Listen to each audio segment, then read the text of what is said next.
Primero vamos a dejar grabando. Exacto, ahí está. Bueno, ahí yo les voy a mostrar el PowerPoint. Cualquier cosa me hablan porque no las dejo de ver ahora, ¿sí? Pues a partir de que les muestro Bueno, el que comparte pantalla. Exactamente. Bien. Bien. De la parte de la sangre vamos a hacer un raleo rápido. Sabemos que la sangre es un tejido vivo, ¿sí? Que nos ayuda a cumplir varias funciones. Son tres las principales. Una de las más importantes es la de transporte. ¿Y qué cosas transporta? Nutrientes y principalmente oxígeno, y luego de eso los desechos de ambas partes. De los nutrientes que haya transportado a la célula después de la digestión de la célula, y de la oxidación de los elementos va a salir este dióxido de carbono, la cual va a ser transportado también por la sangre. La segunda función es de regulación, ¿sí? Ayuda a regular la temperatura y el equilibrio homeostático. La cantidad de líquidos en el cuerpo la va a ir manteniendo la sangre. Y la tercera de protección, ya que en aquellos espacios donde la sangre detecta, ¿sí?, con sus elementos que tenemos alguna potencial de infección o algún elemento extraño, va a ayudar transportando tanto los glóbulos blancos como las plaquetas para cumplir con las funciones de protección, sea frenado de hemorragias o sea ataque a cuerpos extraños, ¿sí?, que pueden o no ser de carácter infeccioso. Bien, las características de la sangre: tiene una temperatura más elevada, un grado más elevado que el resto de la temperatura interna, como son la rectal o la bucal, y un grado y medio más elevado que el resto de la temperatura que se toma de forma externa, ¿sí? La axilar, etc. De acá me importa mucho que ustedes entiendan bien los conceptos de los compartimentos que tenemos de líquidos en el cuerpo. ¿Lo tienen claro eso? Que tenemos principalmente dos espacios de compartimentos, que es el intracelular y el extracelular, ¿sí? Y que dentro del extracelular, a su vez, se vuelve a dividir en dos compartimentos: intravascular, que es dentro de todos los vasos, ¿sí?, sean linfáticos, vasos, venas y arterias, ¿sí?, y vasos sanguíneos. Y un extravascular, ¿sí?, que sería el que queda liberado en el cuerpo. Ese es el líquido seroso que ayuda a evitar las fricciones entre las células, que ayuda a comunicarlas y mantenerlas nutridas, etc. Ese es el líquido que nosotros vemos cuando a lo mejor estamos sentadas todo el día estudiando biología y vemos que nuestros tobillos ya no tienen la forma que tenían cuando empezamos la clase. Entonces, esos edemas que se van juntando son acumulación de líquido que pasa por extravasación y mal retorno venoso, ¿sí? Entonces, esa extravasación es cuando el líquido del extracelular, que está ubicado dentro del intravascular, extravasa de los vasos y se deposita, ¿sí?, en el intratisular o en el extravascular, ¿sí?, suelto. Entonces, hay elementos también dentro de la sangre, como algunas proteínas transportadoras, en el caso de la albúmina, que van a ayudar a recapturar este líquido y volverlo al torrente sanguíneo, ¿sí? Esta es una de las funciones principales que tenemos, y es muy importante que lo entiendan, y sobre todo cuando hablamos de cavidades y de espacios, siempre sitúense dentro de esos espacios, ¿sí? Intracelular y extracelular sería la primera división, y a su vez dentro del extracelular, intravascular y extravascular, ¿sí? ¿Hasta ahí se entendió? Me encantó. Tras que somos poco callados. Sí, profe. Claro, háganlo No se traba el participativo, micrófono. si no directamente grabo la clase de nuevo. Bueno, dale. Profe, Bien, sí, me quedó una duda. Usted diga. dijo que era intravascular y ahí se dividía en extravascular, que No, es un al líquido revés. seroso. Espere. Es intracelular y Extracelular. extracelular. Esa es la primera Ah, división. ¿Está dentro de la célula o está extracelular. fuera?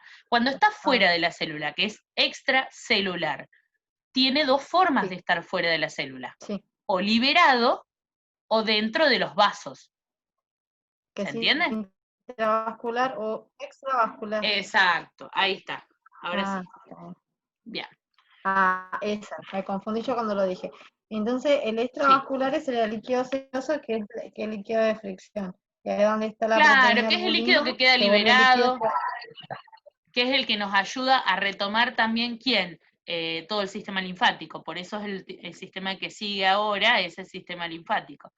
Acuérdense que los vasos linfáticos es unas redes, que lo vamos a ver en la clase siguiente, pero es una red de vasos que nos van a ayudar a recapturar, ¿sí?, todos estos líquidos, porque tienen una permeabilidad muchísimo mayor en sus puntas. La diferencia que tienen de la sangre, principalmente aparte de los componentes en sí mismos, pero sí del sistema vascular, es que no tiene la parte de cardiovascular. El sistema linfático no tiene bomba que me ayude a mí a recapturar esos líquidos. No es algo que a mí me dice, bueno, listo, ahora bombeo y como empujo y la sangre está todo en un circuito vacío, si empujo tiene que seguir girando en círculo, por eso vuelve al corazón. En el caso del sistema linfático yo no tengo una bomba que me ayude a mí a hacer circular el sistema linfático. Entonces, ¿de qué depende? De si me muevo o no me muevo. Por eso se me acumula el líquido y no es fácil de que yo lo retome, porque necesita los movimientos musculares para volver al torrente primero linfático y desde ahí desencadena todos esos líquidos que retomó el sistema linfático nuevamente en el sistema cardiovascular. ¿Sí? Eso lo vamos a ver en profundidad en la clase siguiente cuando vemos sistema linfático. Pero como para que sepan que cuando hablamos de intravascular no hablamos solamente de los vasos sanguíneos, sino también de los vasos linfáticos. ¿Sí? Bueno, sí, Bien, profe. buenísimo. Seguimos entonces con la sangre. Vamos a hacer una división rápida de dos componentes. Primeramente todo lo que es el componente líquido y después el componente más de corpúsculo, ¿sí?, que vamos a tener dentro, de que son los elementos figurados. Entonces, el componente líquido al que llamamos plasma, ¿sí?, va a estar compuesto por aguas, por sales y por algunas proteínas, ¿sí? Y el componente de las células que conforman esta sangre, que son las que le va a dar este rojo característico, por eso el líquido del sistema linfático es más bien tirando a plasma con desechos, y en cambio la parte de las células es lo que le va a dar la coloración, ¿sí?, a la sangre. Vamos a encontrar los eritrocitos, que son los que le dan el color rojo, los leucocitos, las plaquetas y los nutrientes. Esos nutrientes que son transportados por la sangre los vamos a encontrar en cualquier muestra. Por eso, por ejemplo, en una gota de sangre vamos a saber cuánto tenemos de glucosa en sangre. Porque parte de estos elementos son la glucosa, los ácidos grasos, las vitaminas, las hormonas, ¿sí?, y los otros productos metabólicos. Todos estos elementos en su conjunto van a conformar la sangre. ¿Sí? ¿Hasta acá tienen dudas? No. Bien, sigo. También es importante que sepan, que acá por ahí no está descrito, que otros elementos que también van a encontrar disueltos en la sangre van a ser los fragmentos de otras células que ya están, no en descomposición, sino en la muerte celular lógica, ¿sí? Esos desechos, ¿sí?, cuando se revienta la célula o muere la célula, quedan primero sueltos en el extravascular y después van a ser incorporados al torrente sanguíneo, ¿sí?, a través de la linfa, van a ser incorporados o volcados al torrente sanguíneo y van a estar en circulación hasta que nuestro cuerpo filtre la sangre al pasar por los riñones. ¿Sí? Y los tome como desecho y los elimine. Claro, exactamente. Por eso, fíjense ustedes que cuando una persona sufre un infarto, una de las características que la gente enuncia tener es este sabor metálico en la boca. ¿Y por qué pasa esto? Porque cuando la persona se está infartando, lo que va a hacer es muerte de las células por falta de oxigenación. La célula se revienta y libera el líquido del intracelular al extracelular, es captado por la sangre y se siente ese sabor metálico que no es otra cosa que las células rotas. Esos son esos elementos. Entonces, fíjense cómo un infarto del corazón se siente en la lengua, en las papilas gustativas de la lengua. ¿Por qué? Porque es justamente la sangre quien transporta también los desechos de estas células que están muriendo. ¿Se va entendiendo? Claro. Sí. Bien, buenísimo. Justamente fíjense que por este tipo de cuestiones es importante que cuando la clase está bien grabada, si ustedes ven la clase antes, todos estos detalles no se alcanzan a decir. Entonces, estas no las tomen solo como clases de consulta. Siempre hay muchos temas para profundizar sobre cada una. Y si ustedes tienen la clase vista, le damos derecho todo lo que es profundización y van a llevarse conceptos muchísimo más interesantes, ¿sí? Bien. A mí me pasa, profe, eso Sí. de que con las diapositivas y todo el material que ha subido, Sí, yo tengo una bebé, ¿vio? sí. Entonces, por ahí hay que estar con mi bebé y tratando de leer y eso, como que se me re complicaba para poder comprenderlo. Por ahí Claro. esto está muchísimo mejor. Y yo sé que el sistema Para mí es mejor aprender así. online tiene sus desventajas en cuanto a que no nos vemos, que no estamos juntos, que a lo mejor no estamos la misma cantidad de horas en contacto, pero tiene la ventaja de que vos el material que tenés grabado es volver a escuchar la clase cuantas veces quieran, vas al baño, la parás, volvés cuantas veces quieras, no le entendí qué dijo, vuelvo a preguntar, o sea, y aparte, más allá de que nos guste o no nos guste, uno dice hay distracciones en casa, y en el aula también. La compañera me pasa un mate, o charlamos, o está distraída ella, o me contó algo, y se pierde mucho. Entonces, por ahí, si ustedes adquieren este sistema de ver la clase primero, que es todo el contenido teórico, todo nunca, pero la mayor cantidad de contenido teórico en una clase, son como capsulitas, porque siempre va acompañado de la lectura, pero yo por lo menos ya escuché estos términos que estoy leyendo. Tienen una ventaja. Así que, sea cuando sea que volvamos a la presencialidad, piensen ustedes que las materias que ustedes están cursando en los otros años en los que están, también están grabadas. Entonces, es una ventaja tener las materias más grosas, como es adulto, por ejemplo, también en clases grabadas. No me digan que no. No sé en qué año están ustedes. Tercero, pero bueno. sí me dijeron que adulto es fulminante. Claro, está trabada por biología, así que... Está trabada por biología, o sea, no la están cursando, Claro. pero, No. pero por eso. es una Por eso materia dijeron, grosa. es fulminante. Realmente adulto en realidad es la conjunción de todo lo que aprendieron en anatomía y todo lo que aprendieron en fundamento combinados, ¿sí?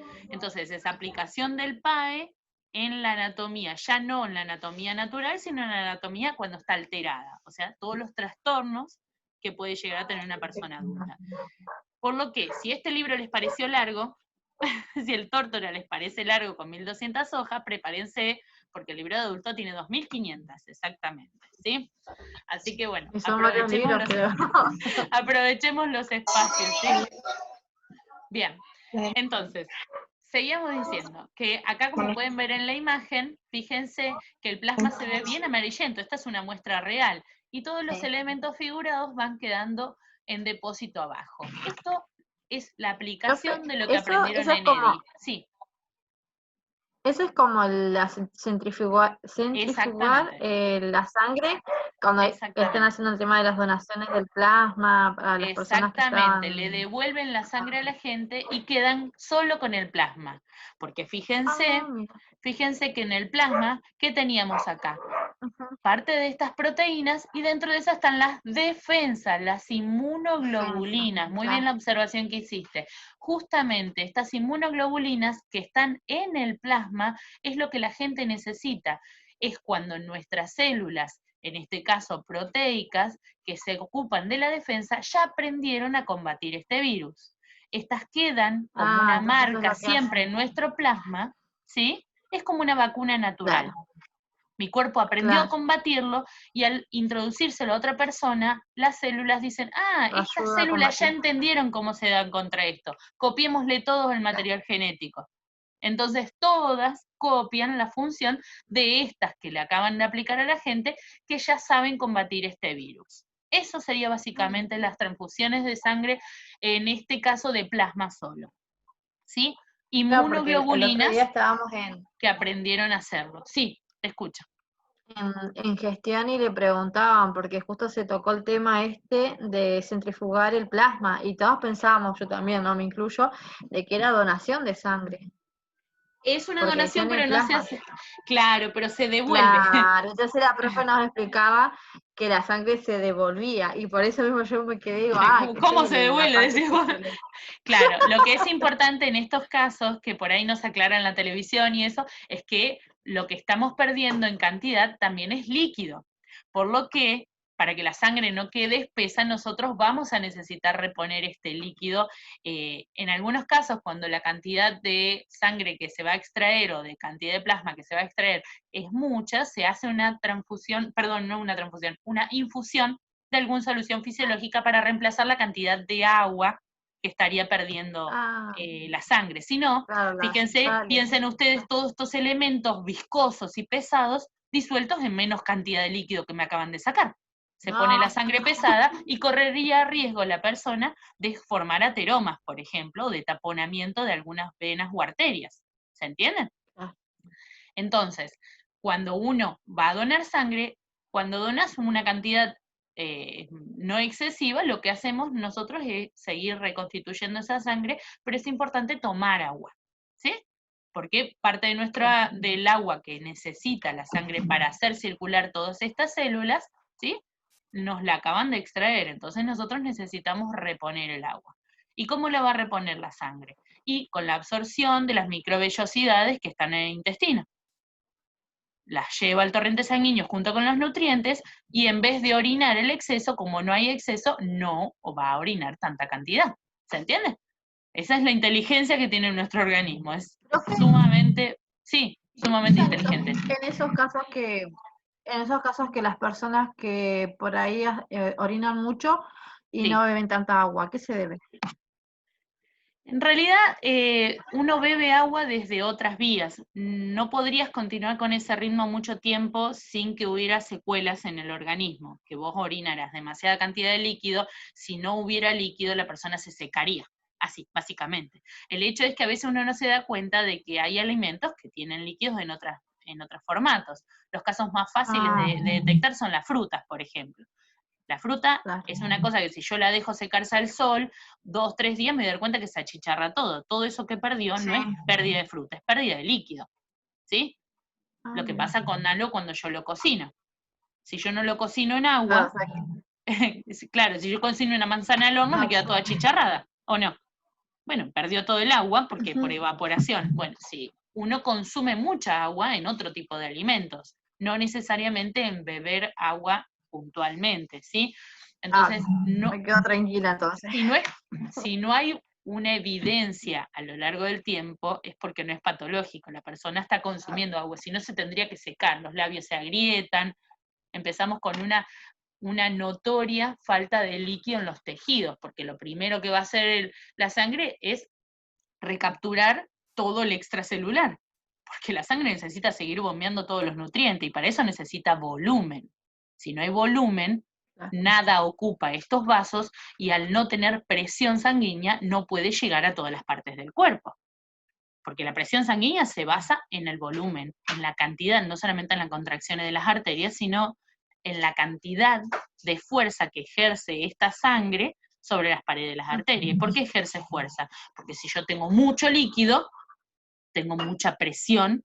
Sí, es como abrir al mango la canilla con la manguera. Si yo la tengo apretada, en algún momento desborda por algún lado. O se me desconecta de la canilla o se rompe la manguera. ¿Se entiende? Entonces esto es exactamente lo mismo. Sí. Y en los casos de las personas que tienen la tensión arterial del rango normal, ¿no? Sí. Medio bajo. Sí. Por ejemplo, un 90, un 100. Sí. ¿A qué se debe eso? ¿A que corre poca sangre por las venas? O sea, por las arterias. Hay poco volumen, pero la gente se acostumbra a vivir con poco volumen dentro de ciertos valores son normales. O sea, si la persona sigue estando lúcida es porque ese volumen es suficiente para que la sangre siga llevando el oxígeno a su cerebro, por lo cual sigue siendo suficiente. Cuando uno siente esos mareos, decir, me bajó la presión.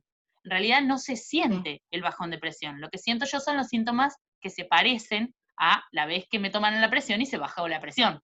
¿Pero por qué es así? Porque yo me mareo por la falta de oxigenación del cerebro. ¿Y por qué me falta oxígeno? Porque me está faltando volumen. Entonces, si no llega ese volumen con suficiente presión, no va a llegar suficiente cantidad de oxígeno a mi cerebro y me empiezo a adormecer. Que es lo que nos pasa, Bien, por ejemplo, cuando comemos. Profe.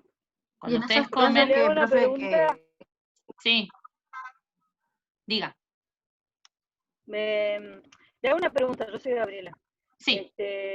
¿Por qué antes yo podía donar sangre y ahora no? O sea, yo fui a donar sangre sí. y me dijo la enfermera que no tenía lo suficiente como para extraerme, algo así, me dijo que no me pudieron sacar sangre. Bien. Yo antes siempre donaba sangre. Hay varios puntos a considerar. Dentro de eso, si me decís no tenés lo suficiente, tendría que haberte hecho una valoración clínica previa. Por ejemplo, una valoración de la presión. Si yo tengo una presión muy baja y me van a sacar sangre, me van a sacar volumen, por lo cual mi presión en ese momento va a bajar. Si yo tengo una presión muy baja, me voy a terminar desmayando cuando me saquen sangre. Punto 1. Segundo, habría que ver tu contextura física. Si sos muy delgadita o muy pequeñita de tamaño, ¿sí? Por eso, por ejemplo, no pueden ser menores a los 50 kilos. ¿Por qué? Porque tengo menos volumen, obviamente, que yo que peso bastante más que eso. ¿Se entiende? Tengo menos volumen porque mi cuerpo necesita menos volumen. Entonces, si me sacan la misma cantidad que le sacan al resto, obviamente que se va a sentir mucho más en la persona que es pequeñita. Otro punto, no conviene sacarle sangre nunca a una persona que está embarazada. ¿Por qué? Y porque si disminuye el volumen, la persona ¿cómo hace para llevar esa cantidad de sangre necesaria para que el bebé también se oxigene? Son 2 personas con el mismo flujo, imagínense. Por otro lado, lo que puede faltarte también son los elementos figurados que se necesitan, como por ejemplo los eritrocitos. Cuando uno está anémico, ¿sí? No le estoy dando glóbulos rojos. Y si yo no le doy glóbulos rojos a la persona que necesita sangre, ¿para qué la quiere? ¿Se entiende? Fíjense que esto lo podría reemplazar con un poco de líquido, pero esto no lo puedo reemplazar con nada. ¿Se entiende lo que voy diciendo? Sí, sí, entiendo. Por ejemplo, hay otras condiciones también que se pueden tener en cuenta para donar sangre o no. Yo, por ejemplo, no puedo ser más donante porque soy enfermera. Se considera que somos personal de riesgo. ¿No se puede donar? No sabía eso. A veces sí, a veces no. Se está intentando ampliar, pero la verdad que es que no mucho. Se prioriza no. Si cuando hay mucha necesidad se acepta, pero se prioriza no a los trabajadores de la salud porque nosotros estamos expuestos más cantidad de veces a agentes infecciosos que el resto de la gente. Y como ustedes ven, dentro de esto vamos a encontrar algunos otros elementos como algún virus, por ejemplo. ¿Se entiende? Sí. Bien, seguimos. Los policías también son personal de riesgo y igual donan, porque se hace la No son personal de riesgo, Nosotros estamos expuestos a agentes infecciosos. En ese caso es personal de riesgo. No hablo de riesgo de vida físico, sino de riesgo biológico. ¿Se entiende la diferencia? Ok, sí. Bien, perfecto. Claro, riesgo físico tenemos todos y mucho más los que están expuestos a ese tipo de cuestiones como lo que son seguridad. Pero riesgo biológico estamos expuestos nosotros, los bioquímicos, los médicos, ¿se entienden? Bien, seguimos. Sí, profe. A ver si puedo. No me avanza sí, profe, sí, entiendo. Ahí está. Bueno, acá decíamos que esto se logra a través del centrifugado. Esto lo dieron en EDI, ¿sí? Y si no lo dieron, lo tendrían que estar dando. Que este centrifugado se da, ¿por qué? Porque acá nosotros lo que tenemos es una solución de tipo, ¿qué? ¿Homogénea o heterogénea? Heterogénea, ahí se ve heterogénea. Claramente. Se ve la densidad. Claramente, porque tengo... Y se ven la diferencia de los tres. Bien, tengo elementos disueltos, ¿sí? Tengo elementos disueltos. Acá los pude separar yo mediante uno de estos procesos de separación que se llama sedimentación o centrifugado, ¿sí? Estos sedimentos son los elementos que van, por una cuestión de densidad de masa, van a descender, ¿sí? Entonces lo que me queda arriba siempre va a ser el plasma, que es más liviano, y todos los elementos figurados abajo. Esto a veces pasa cuando el paciente está mucho tiempo en reposo.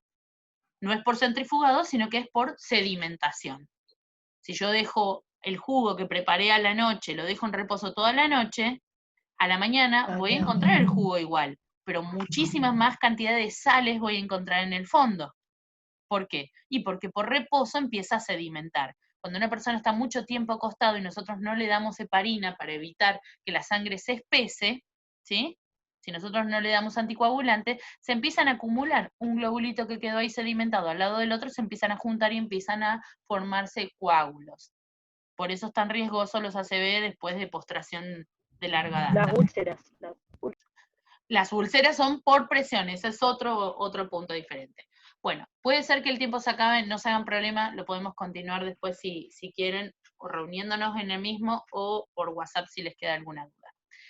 Igual hoy perdimos mucho tiempo, la próxima vez va a ser más rápido.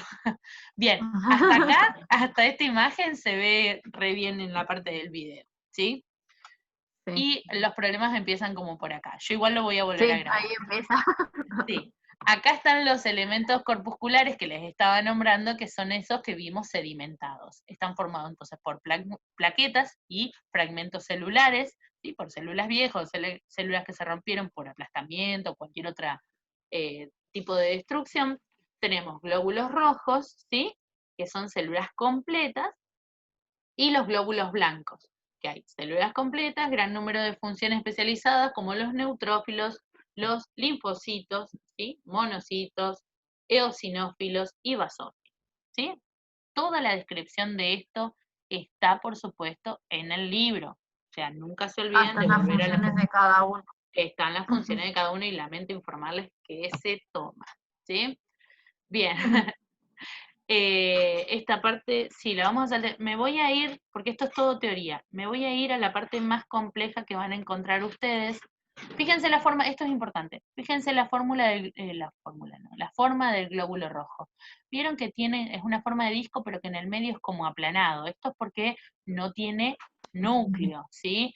Es una hemoglobina, por lo cual es una proteína que va a ser conductora de la sangre, ¿sí?